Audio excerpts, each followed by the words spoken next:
Hey, Reluctant Preppers, you could have been watching this video the moment it came out by going to HealingYourself.Life and subscribing to our new sister channel, Healing Yourself. See you there. HealingYourself.Life provides information for awareness, educational, and support purposes only and does not diagnose or prescribe treatment for any medical condition. Viewers are encouraged to do their own due diligence and consult with their own medical caregivers before making personal treatment decisions.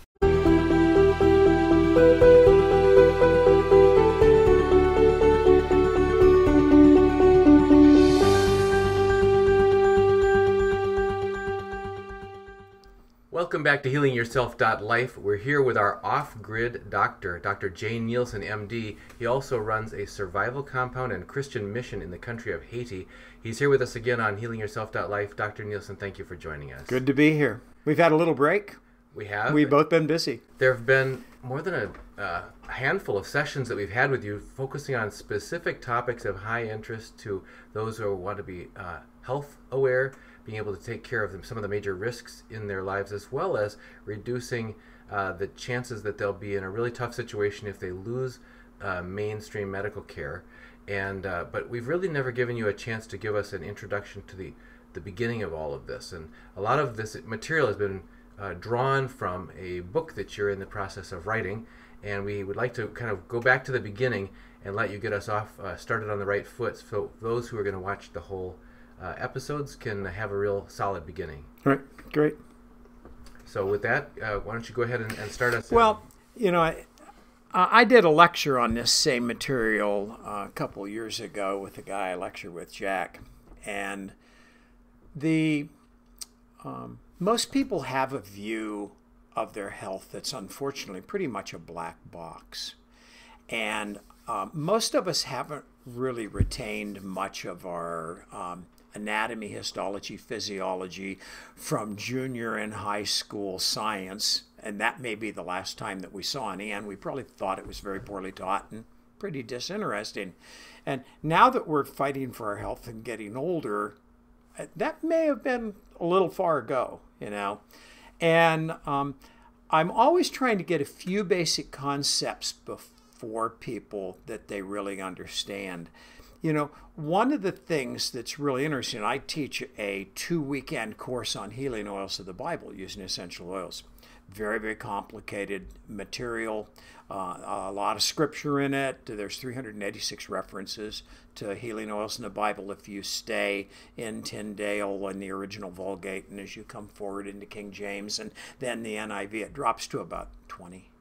Wow. And they all get, you know, other than, you know, the nard, which was spikenard that you pour on Jesus' head, all of a sudden is just an alabaster jar in NIV and etc. And we're kind of cleansing a lot of things that are really very basic medicine to us and that have been out there for thousands of years.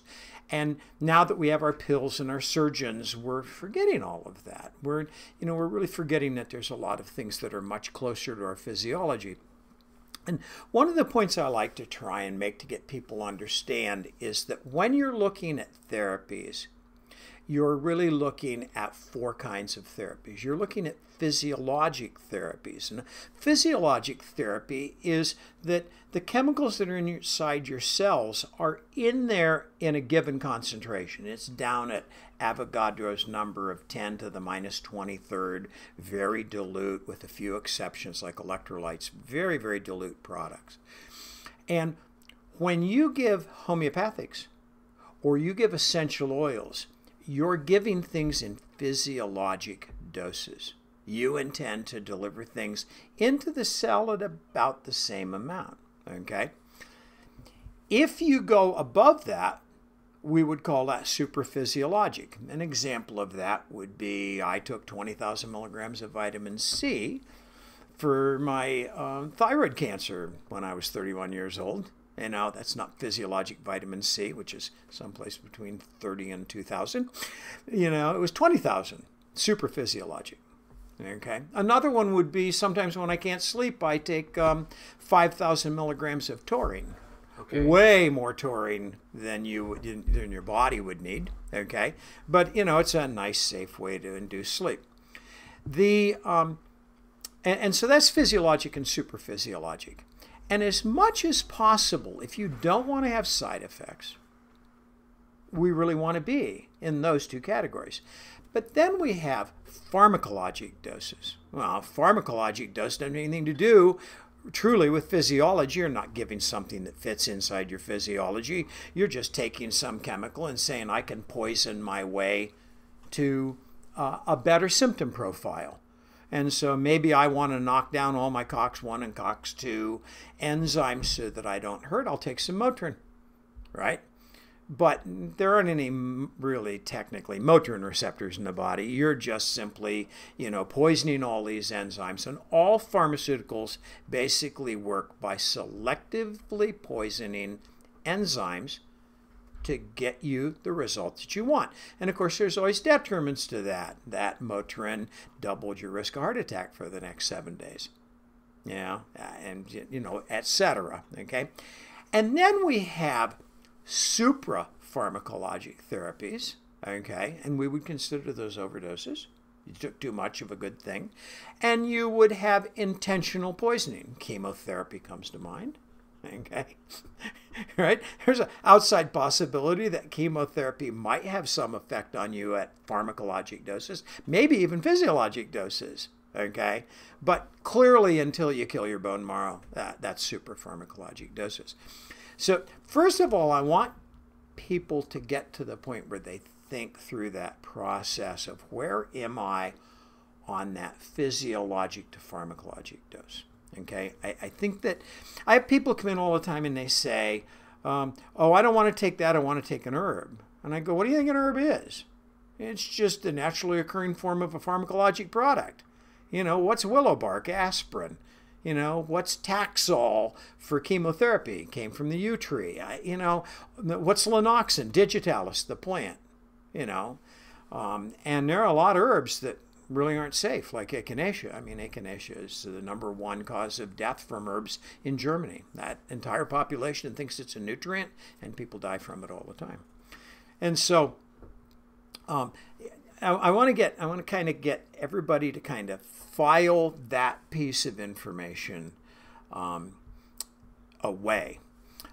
Then you come into a fifth category, and that's really xenopharmacology, meaning this is just not normal. No one should do this to themselves.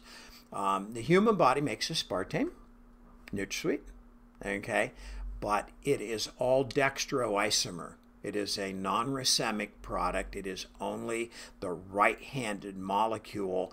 If you put the molecule in a mirror, you would have the levoisomer. When they make NutraSweet, they make it racemic, 50-50 left and right.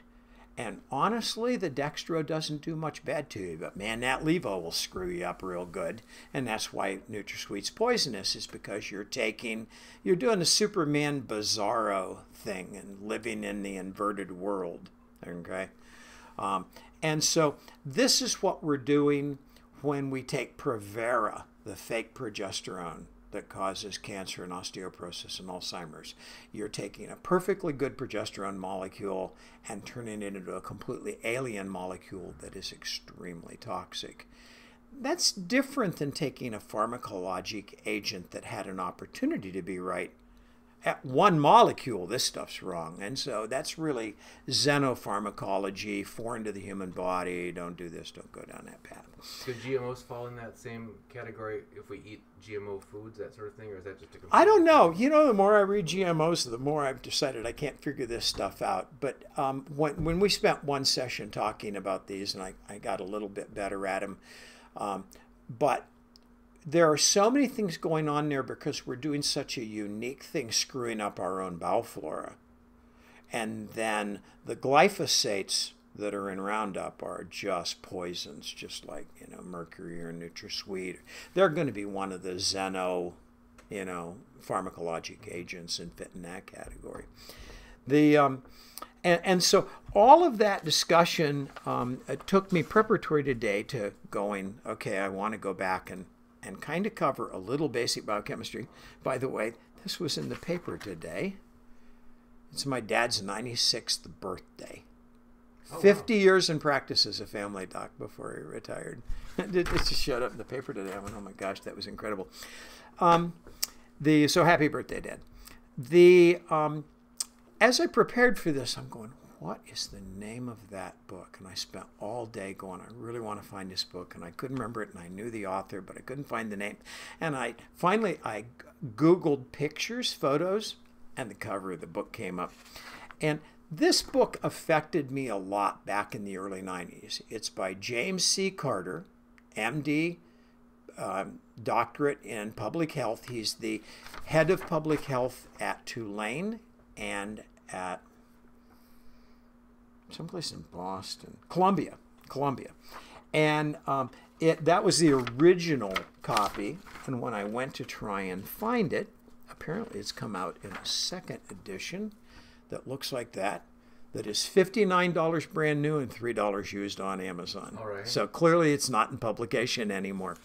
And the reason that I really wanted to go at it is this guy was on my contract research organization board. He was one of my many investigators back when I was doing all the, not FDA pharmaceutical research, but the alternative medicine research back in the mid-90s. One of the brightest men I've ever met, and just a wonderful, wonderful man. And the cover of his book has a list of things that we're gonna cover. And he says, racketeering in medicine, the suppression of alternatives. And I think that's the basic story here. And he lists 10 things, and then he marks them all out except drugs and surgery, which is how I've always described, because of Jim Carter. I've always told people, we're in a drugs and surgery society. I got that from Jim. And he said, everything else has been ruled out. We just give drugs till it doesn't work, then we operate on something, then we apologize for the bad outcome. And that's kind of healthcare. And now that healthcare is kind of falling apart, and the nurse practitioners are taking over, and the surgeons aren't as good as they used to be, we're getting a lot more bad outcomes. And he had listed acupuncture, preventative therapies, clinical nutrition, surgery, herbal therapies, which I wrote behind it, drugs. I consider them to be the same, but herbs are safer.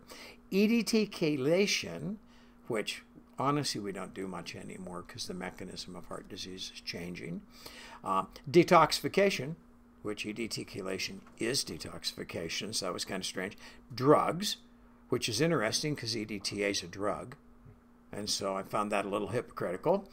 And then chiropractic, environmental medicine, which I'd kind of throw Roundup and GMO under that today, okay? Immune system stimulation, allergies, allergy therapy, what we call allergy 2. Osteopathy, which I'd put with chiropractic. They're both primarily, what's the difference between an osteopath and an MD? They manipulate like a chiropractor. So I'd throw those together. Fasting, and then he really left off hormone replacement. Now today we'd add Lyme biofilm and EMF, the electromagnetic frequency problems. And so that's really kind of how I'm breaking down the way that I look at care. I go, you have to figure out, I keep a little note. My dad taught me this 50 years ago. I'm going to get it up there close, so I got to find the camera. Called Vindicate. And when I don't know what somebody has, I go, is this vascular, inflammatory, neoplastic tumor, degenerative deficiency, idiopathic intoxication, congenital, I was born with it, autoimmune, allergic, traumatic, or endocrine? Most people might not know the word idiopathic. Don't know what it is. Yeah, idiopathic means the doctor doesn't know what's going on. And that little thing with a piece of tape on this lived on my bulletin board now. I've had to type it up a couple times because it got ripped up or worn off. But I've had that thing on my bulletin board now for 42 years. And there are a lot of times when I kind of get stuck and I go, I'm just going to go back and vindicate this and think it out. That's what this really is. This is really about, as a consumer, you really want to be able to sit down when you're trying to get better and go, I've got to figure out what's going on, and I need to figure it out now. I went rafting with my son on the Shenandoah last week, and I fell in the water more than everybody else because I was captain of the boat and had to go up the hills and tie things off, and did a lot of fishing and everything. And I went underwater, and nobody else went underwater. And the day after I got off the water, I was the sickest I've ever been in my life. I had Campylobacter. Oh, it was awful. And as I'm laying in the hotel, slowly developing this Campylobacter, I've gotten hypothermic. I haven't had any salt because we forgot to take it with us for 4 days. So I'm drinking water, not getting salt, and I'm having all these strange neurologic symptoms, which Vitalite made go away. And I'm laying in bed going, come on, you can do this. You may feel terrible, but you've got to. Then finally I went, oh my gosh, I need electrolytes. And I, made, electrolytes in water and drank it. And 2 minutes later, my cramps went away. And I went, okay, I got that one right. Well, it took me another day to figure out that I had dysentery. Everybody tends to bail out and go, well, I'm just going to hang on, grit my teeth, and wait to get to the doctor. And the plain fact is, although eventually I unfortunately had to take 2 antibiotics to get over this Campylobacter, making my probiotics that I prehydrate in almond milk made half my symptoms go away almost immediately. I didn't need a doctor to do that. What harm is there in taking probiotics? Right. Look at how much it helped my dysentery. The issue that I want to communicate is that when you're sick and you're in trouble and you're having problems, I don't want you to see this as a black box. I want you to be able to see yourself and ask the questions, what do I know about myself? What's my hydration? What's changed in my food? Have I changed my supplements? Am I on a new drug? Have I suffered a trauma? Am I under a stress? What are all of the variables? And then to ask yourself, what is it that I can do while I wait to get to the doctor that's going to support me? Make me better, work on my hydration, reduce my stress, stabilize my diet, and eliminate anything that might make me sick. And I don't think people look at themselves that way. I don't think that the average consumer, I have some patients who I marvel at the emails I get, and they've completely dissected their problem. They've broken it down, they figured it out, and they go, and I'm down to this, and I don't know what to do. I had one today from Vicky that was just brilliant, okay? And I went, it's idea number 2. Let's go there. That was a good idea, But most people are giving up their opportunity to control their own health care. And as a result, they're wasting money, they're delaying, and they're putting themselves at risk.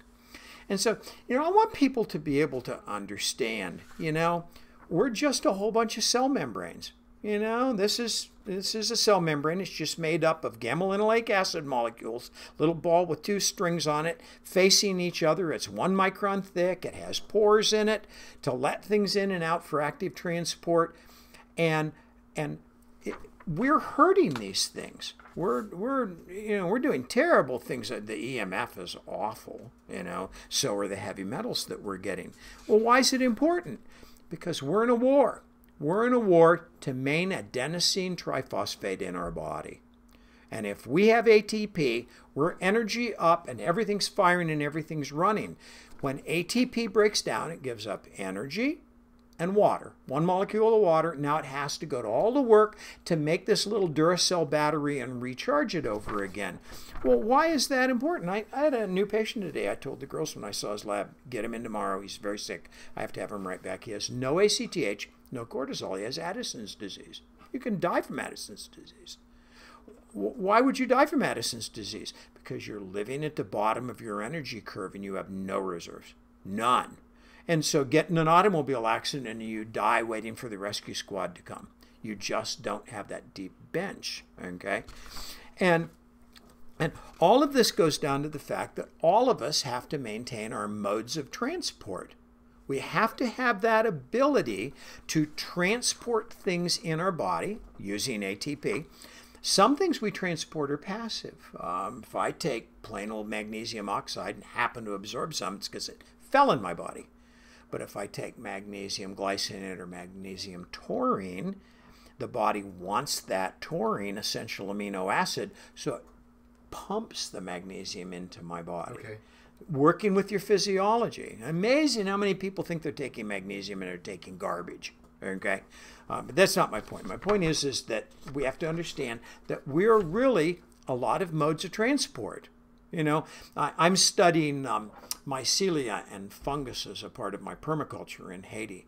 And I marvel at the fact that I've learned that if you put 3 cultures of mycelia that may be 50 feet across a piece, and they're colonies, one of them may be in a copper-rich environment, one of them may be in a manganese-rich environment. The one in the middle will make a deal with the other 2 and say, if you give me sugar, I'll go sell your copper and get you some manganese. And broker. This is fungus. Well, we're doing the same thing. Our entire cells are all out there going, I'm short on this, but I got that. And, and everything's trying to be kept in balance. Well, the body that runs the best is the best that doesn't have any deficiencies, right? The minute that you start going along with low magnesium, now you can't use your calcium because they're a pair, and all of a sudden your muscles don't work. And so you're going into congestive heart failure or can't run a marathon just because you didn't have any magnesium, And so, that concept, and, there are a lot of people who don't take any supplements. They don't fix anything. Their attitude is, if I need something, my doctor will write a drug for it.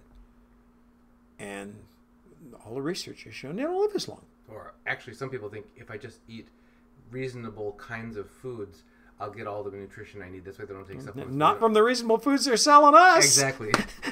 Modern experimental foods, Yeah, but if I could take my Wayback Machine back with Dr. Peabody back to the 1950s and replant my farm and all of those things that my grandmother was growing, I'd have a shot at it. But not with what Burbank left us, And that all comes down to this one, amino acids. Right? We've got 20 amino acids. 8 of them are essential. The essential amino acids mean the body can't make them. They have to find them in diet. And the percentage of essential amino acids that is in a red, delicious apple that was bred to be bright red and full of sugar and big, instead of being hard and low in water content, high in fiber, and a lot of nutrients. Those are 2 completely different fruits. And you can't even find a Jonathan apple now. One Johnny Appleseed planted one in my backyard before my backyard existed. And I grew up eating apples as a kid from a tree that Johnny Appleseed planted. Pretty amazing stuff to me now looking back. And that was much better food. Just much better food. And so you want to understand that there are all kinds of types of proteins, and proteins are made up of a line of amino acids, right? Okay. And those types of proteins are enzymes, structure, like collagen, motility, like actin, myosin in your muscles, regulatory, managing your DNA, okay? Storage, we're putting away casein and albumin, and if we start to starve, we can pull that back out and be a protein source. Making hormones, okay?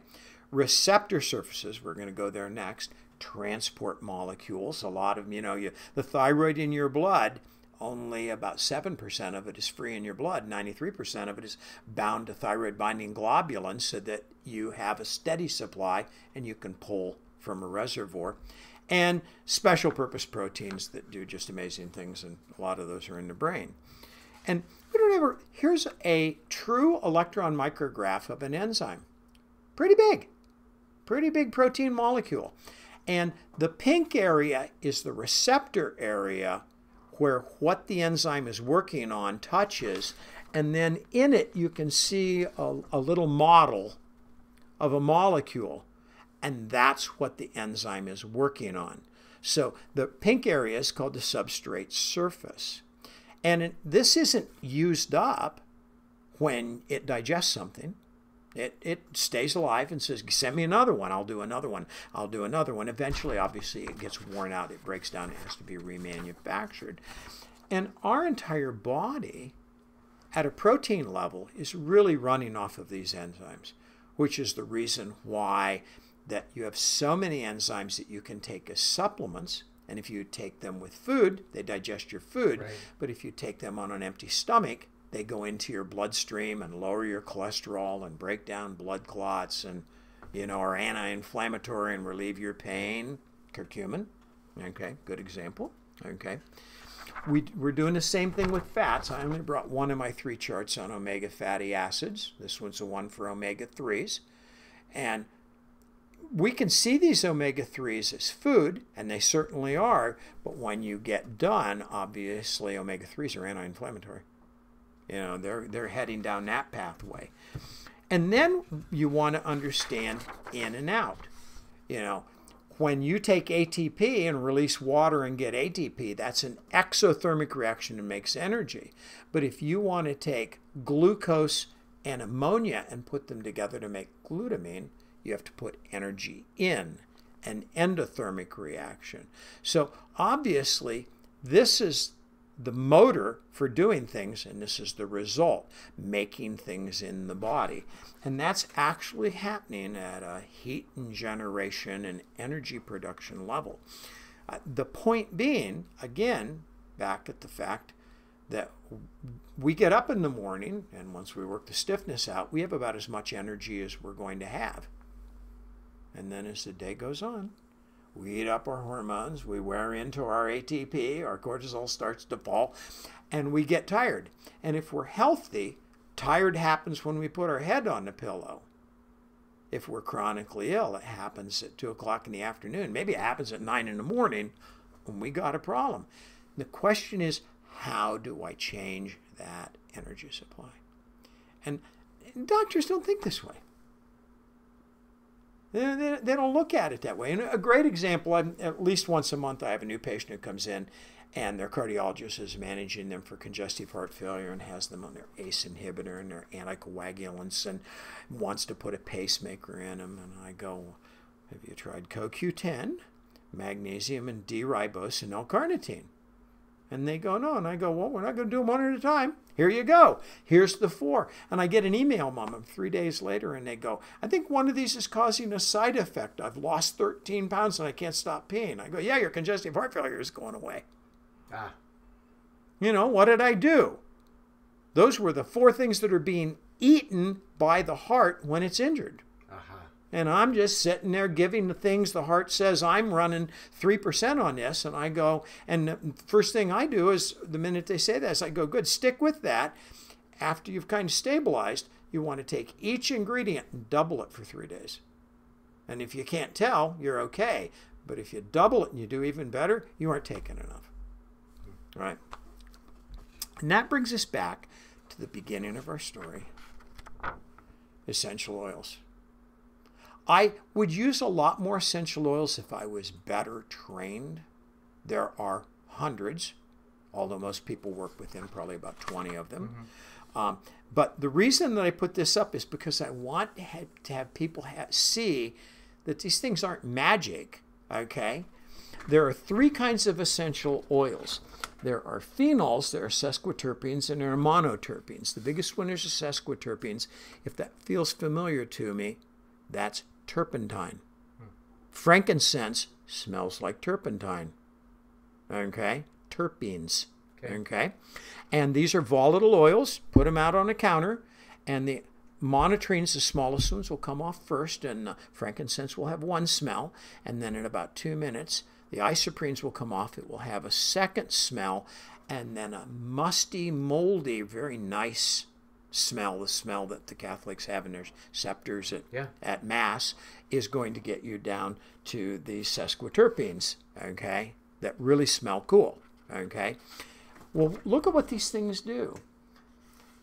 The original ones clean off cell receptors. The sesquiterpenes erase miswritten information in your DNA, okay?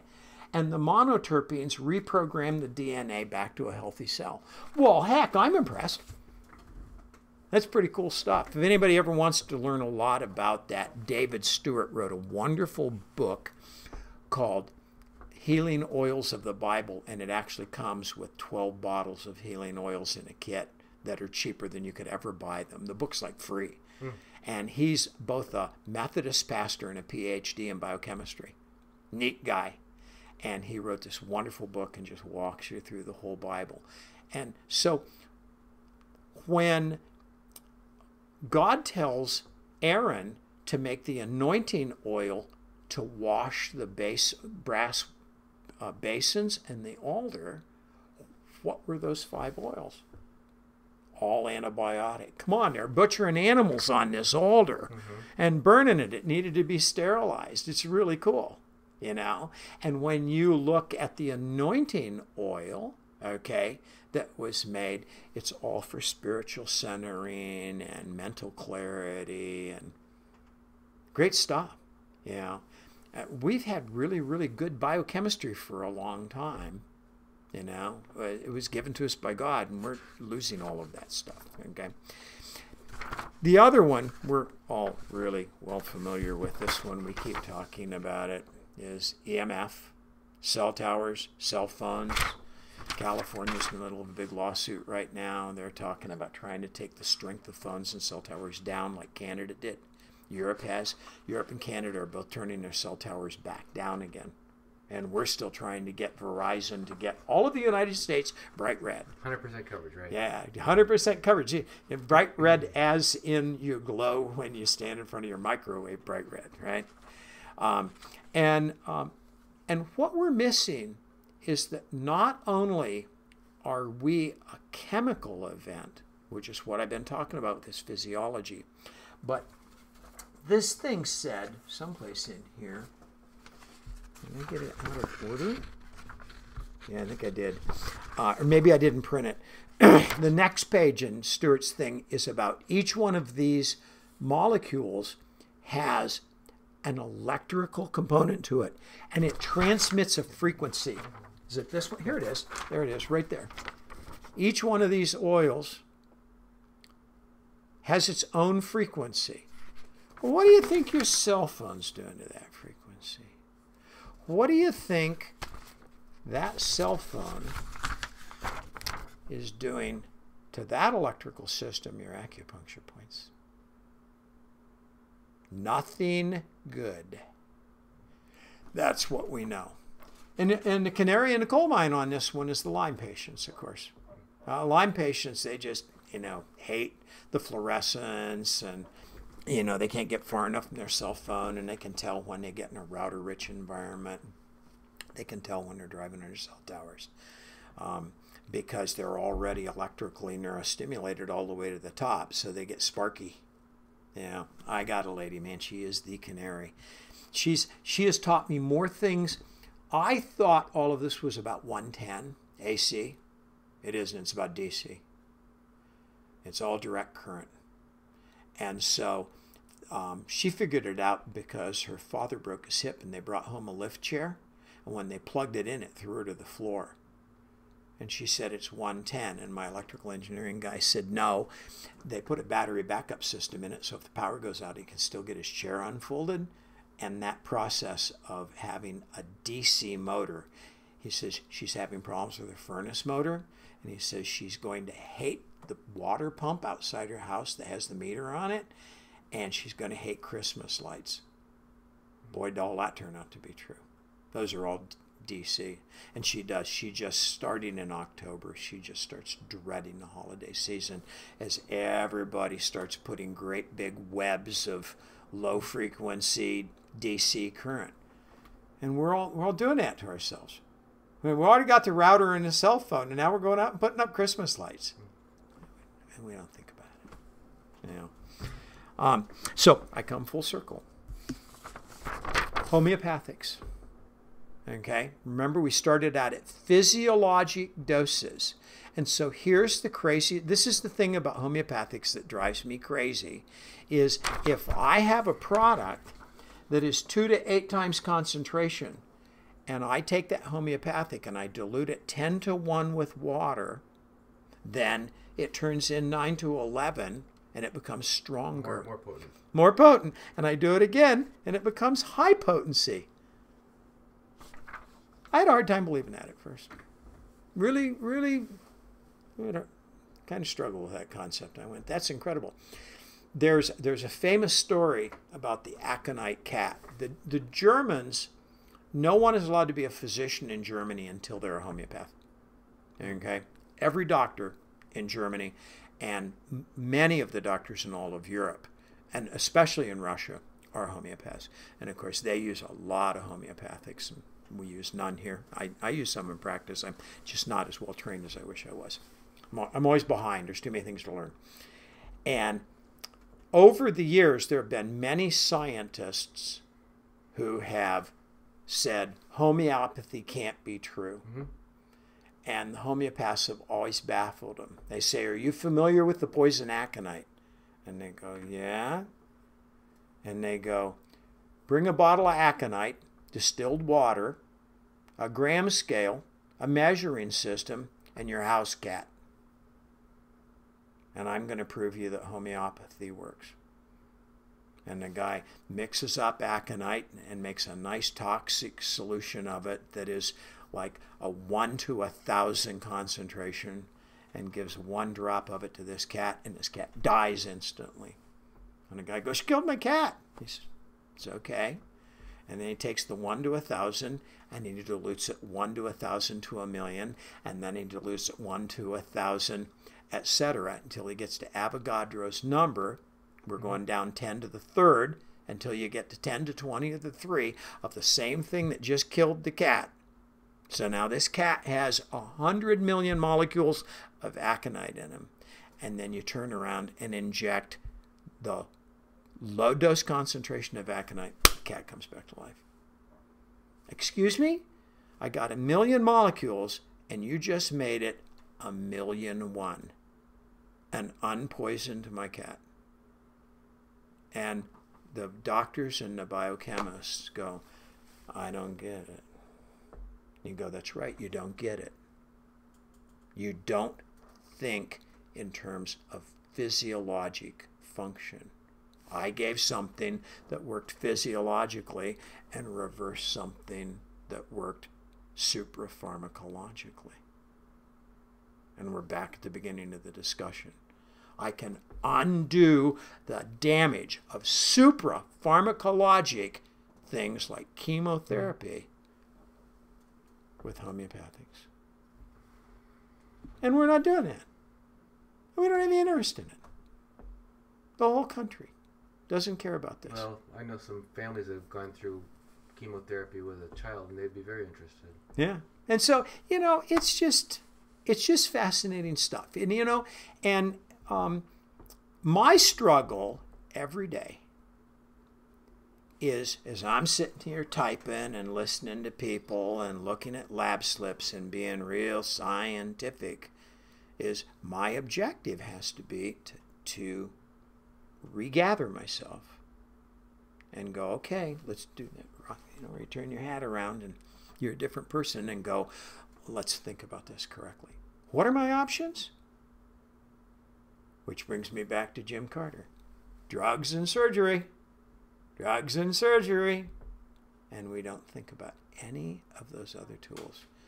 And time has made that list get bigger. We have more good physiologic therapies today than we had when I entered integrative medicine in 1993. And we have more things poisoning us and infecting us today than we had then. Glyphosates and Lyme, and etc. And we're not getting a dime smarter. It's very frustrating. So this can be overwhelming to the average person because they see you've been studying this for decades and you still say there's so much to learn. So you already kind of gave some words of encouragement to the average person that you may not know everything, but start with what you do know about yourself and about what you've been taking and what's changed. Any other specific? I mean, you've mentioned some books and people can avail themselves of that. But are there other specific steps that people they'll watch the videos? Well, I think to a large degree the answer is, when you go to your chiropractor and he's treating you with muscle energy and standard process products, you're at physiologic doses. You want to be asking the question all of the time, how do I change my vendors?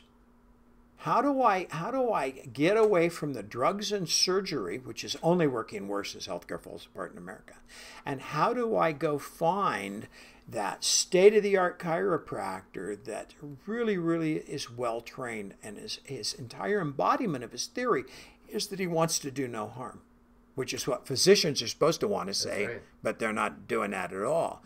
But that chiropractor is doing that. And, go find your kinesiologist, go find your acupuncturist and do traditional Chinese medicine, which is between physiologic and pharmacologic doses of traditional Chinese herbs with acupuncture and good energy, right? Go find your homeopath. He's backed up. His patients all love him, and it takes 6 months to get in. Okay, there aren't enough homeopaths in this country. I have 2 testimonials. One is our one of our sons was born. He had nighttime apnea as an infant. One treatment from a chiropractor, never happened again. And the other one was our son who had he had very flare-ups of all kinds of bad behavior, violent behavior, that sort of thing. When he would, especially with allergic reactions to mold and that sort of thing, and artificial chemicals in like car interiors, that sort of thing. And oh my gosh, we tried. They sent us home with albuterol, and it just made him even get more violent and everything. Right. But one treatment from a constitutional homeopathist, and his complete composure changed. Completely changed. I was walking him to school, and he said, "Thanks, Dad." And I said, "Thanks for what?" He said, "For holding my hand."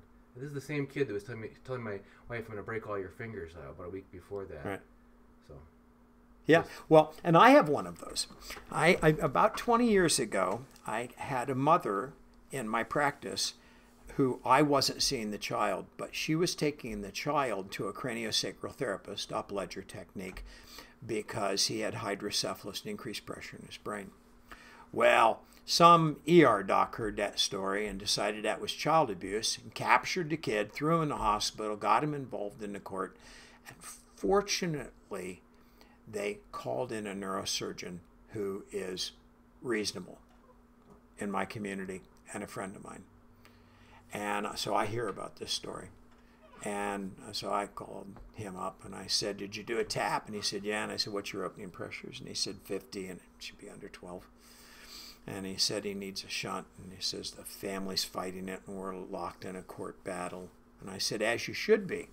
I said, "She had it controlled." He said, "What do you mean?"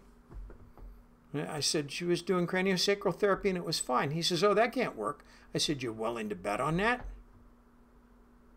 He said, "What do you want, Jay?" And I said, "I want you to let her take this kid back to the craniosacral therapist, and she will then agree to another spinal tap immediately after." And the pressures were 9. And Pat walked into court and said,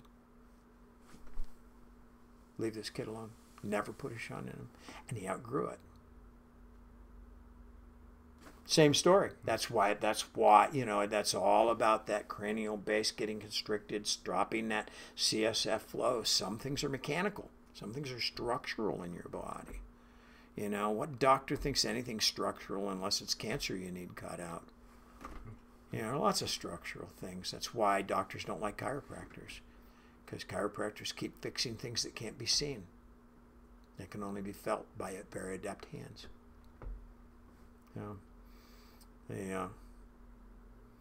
But,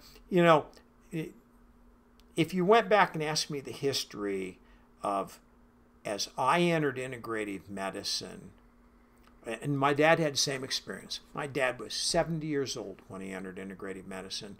And he walked up to me at lunch of the first day of an ACAM meeting. I said, "How was the meeting?" He says, "Man, I am mad." And I thought, I knew it was a bad idea to bring him.